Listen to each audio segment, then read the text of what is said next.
बोली हाँ सब लोग की। नमस्ते, जुड़ जाइए आप लोग जल्दी जल्दी। आप लोग जल्द से जल्द जुड़िए। और बहुत ही अच्छा सॉन्ग मेरा और खेसारी भैया का सारेगामा हम भोजपुरी चैनल से आया हुआ है। आप लोग जल्द से जल्द जुड़िए। सबके प्रणाम, सबके नमस्कार, हर हर महादेव। जे भी जुड़ा था भैया एक बार शेयर कर दें। आप लोग शेयर कर दीजिए, एक बार पोस्ट को शेयर कर दें आप लोग।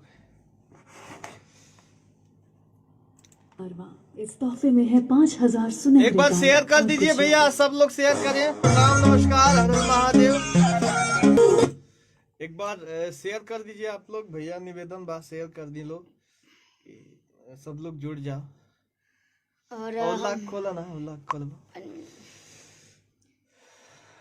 बात करा। सभी को नमस्ते प्रणाम, जितने भी लोग जुड़े हैं स्वागत है आप सभी का। और अभी मेरा गाना मेरा और खेसारी लाल यादव जी का सारेगामा हम भोजपुरी चैनल से सॉन्ग रिलीज़ हुआ है, अपने तो जैसे तैसे। तो आप लोग उम्मीद है कि सुने होंगे। तो कैसा लगा आप सभी को? क्योंकि इस गाने को लिखे हैं बड़े भैया विजय चौहान जी और म्यूज़िक दिए हैं बहुत ही अच्छे म्यूज़िक डायरेक्टर जो कि पूरा यूपी बिहार में तहलका मचाए हुए हैं, आर्या शर्मा सर जी। सबको प्रणाम भैया। एक बार आप लोग शेयर कर दीजिए, पोस्ट को एक बार शेयर कीजिए और वीडियो देखिए, कितना ही प्यारा ही वीडियो बना है, जो कि आप लोगों ने 5 घंटा में 1 मिलियन क्रॉस करा दिए आप लोग। तो आप लोग ऐसे ही आशीर्वाद प्यार देते रहिए और एक बार पोस्ट को शेयर कीजिए। तब तक एक बार प्ले करते हैं विजय भैया। नमस्ते एक बार सब लोग के। रोवा लोग थोड़ा सा शेयर कर दी लोग, ज्यादा से ज्यादा हमनी के बात लोग के पास पहुंचे। और ये गाना कैसन लागल हमनी के पर्सनल में कमेंट करके रोवा जरूर बतलाई। विजय भाई जोड़ा नहीं है दोनों का, थैंक यू, दिल से आभार व्यक्त करता नहीं भैया। अंकुश Prajapati ji super thank you. Raju Mehta जी जय हो जय हो। स्वागत बार हुआ सबके। और भोजपुरी सिंगर जय हो, क्या बात है, वाकई में बहुत ही अच्छा। आप लोग हिंदी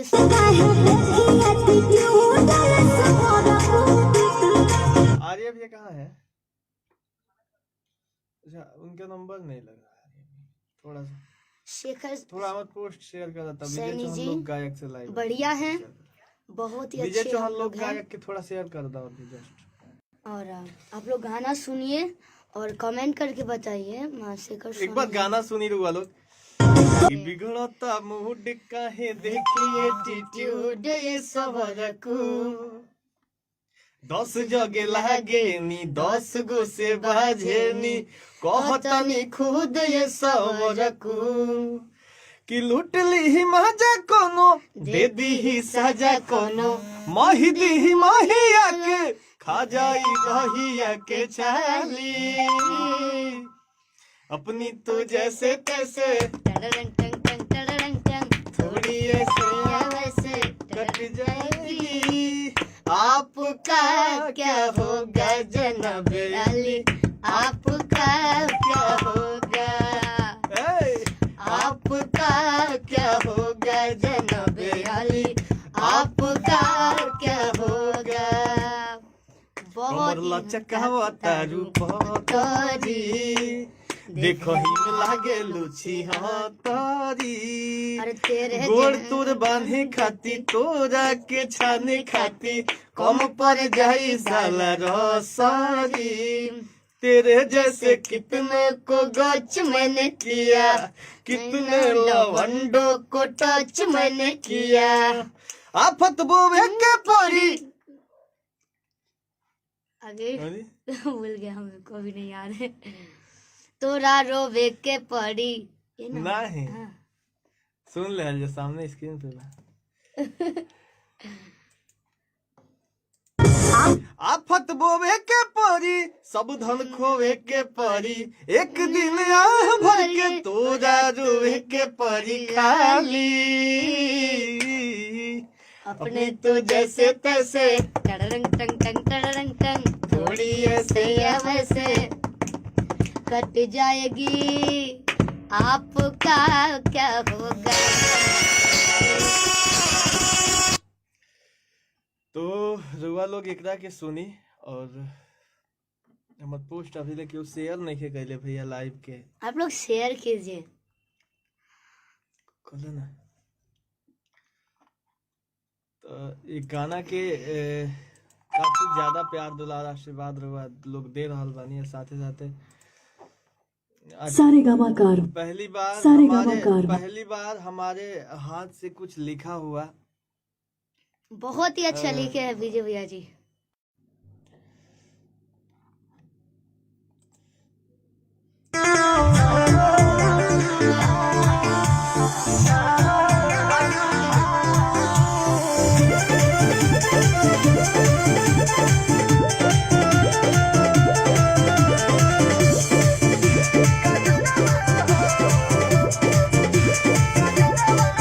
बड़ा बोलो तारो मुंह खोलो तारो हमरा आगे पीछे काहे डोलो तारो काहे अरे कबूली ना बड़ा बोलो तारो मुंह खोलो तारो हमरा आगे पीछे काहे डोलो तारो बेरी बेरी सोते लो पजरवा हो बोलो मोरले बधान तू आँखी के कजरवा मोरले बधान तुहार आँखी के कजरवा मोरले बधान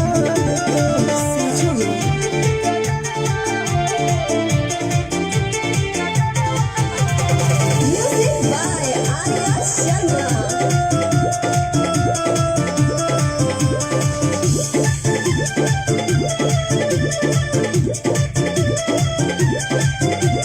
पिया खातिर सगरी सिंगार कइले बानी नकेला सजल बा जवानी तोहरे लाया सारा लगैले हम बानी तेरा जानिया सारा पपानी आसरा आसरे में रह जाई काहे पिया खातिर सगरी सिंगार कइले बानी नकेला सजल बा जवानी तोहरे लाया सारा लगैले हम बानी तेरा जानिया सारा पपानी कानी हार अतारो आँखों फार अतारो मजा फिरी में हमर हंसे मार अतारो बुझत हनी तोहार मजरवा हो मोरले बजान तुहार आँखी के कजरवा मोरले बजान तुहार आँखी के कजरवा मोरले बजान तुहार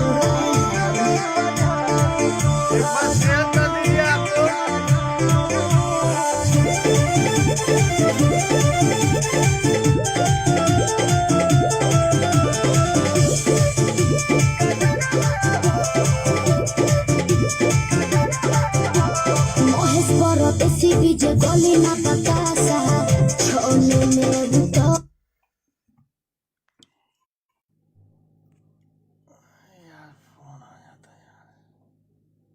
वाईफाई कनेक्ट हो हिला दिया। तो गाना कैसा लागल कमेंट सेशन में जरूर वो लोग बताएं। वीडियो बहुत ही खूबसूरत बना हुआ है, आप लोग देखे हैं और एक बार शेयर कर दीजिए। पवन पासवान जी सारे गामा थैंक यू। सारे गामा कारवा इस तो हमको भी काफी अच्छा लग रहा है और आर्या भैया जो कि इस गाने का संगीत दिए हैं बड़े भैया आर्या शर्मा जी। आर्या शर्मा जी। एक बार कमेंट पढ़ लेल जा। पवन पासवान जी से Bittu DJ Banaso thank you बाबू। खोला ना ओकरा के।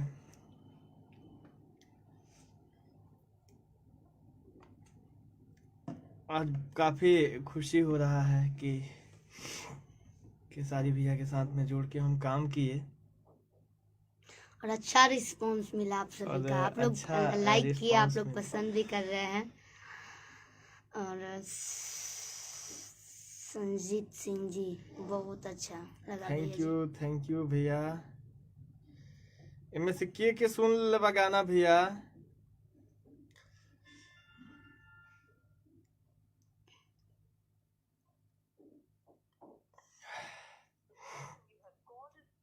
एक बार जो लोग फॉलो नहीं किए हैं कृपया हमारे पेज को फॉलो कर लें।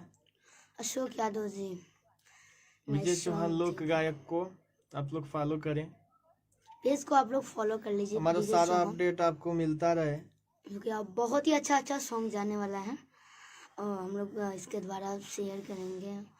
और अभी सुनिए एक बार और सारे गामा कारवा इस तोहफे में है 5000 सुनहरे गाने और कुछ। यस, नाचे तो हमरा अभी बढ़िया से ढंग ना आवेला, बाकी ई गाना सुनला के बाद मन करता कि खूब नाची। यस। काफी अच्छा नाचने नहीं आता है तो गाने आता है ना विजय भी, आपको लिखने आता है, आप लोग बताइए।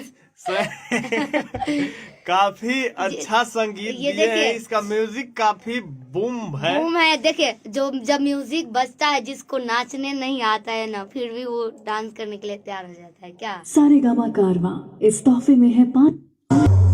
क्या बात आप है। लोग से निवेदन बा कि ऐसा ही हमनी के ऊपर प्यार दुलार आशीर्वाद बनेले रही। हाँ।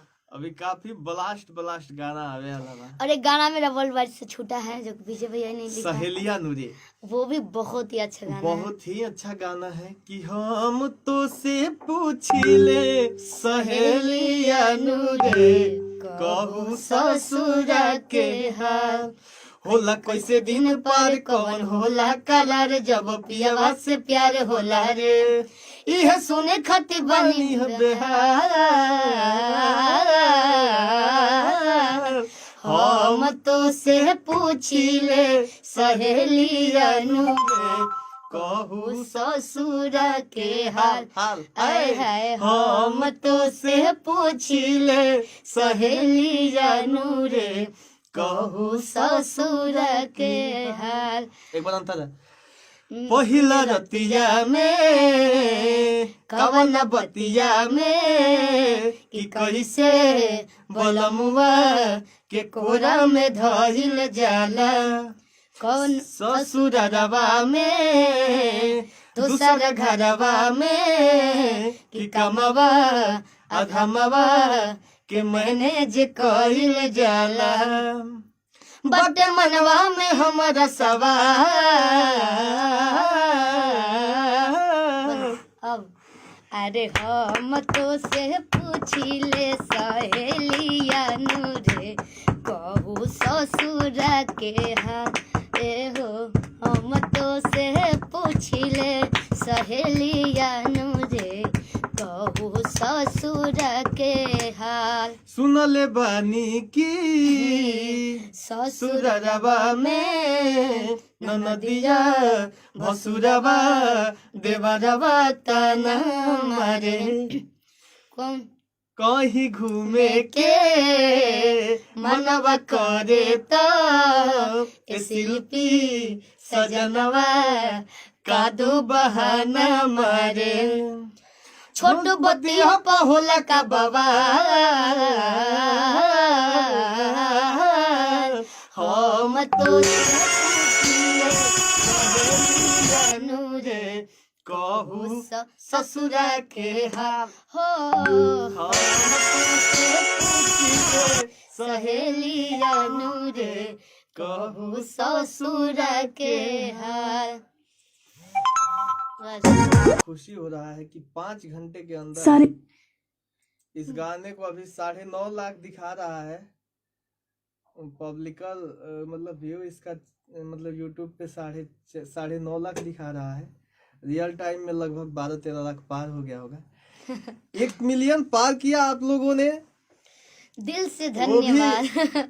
हम जैसे छोटे कलाकारों को आप लोग इतना प्यार दुलार आशीर्वाद दे रहे हैं, इसके लिए हम दिल से आभार व्यक्त करते हैं।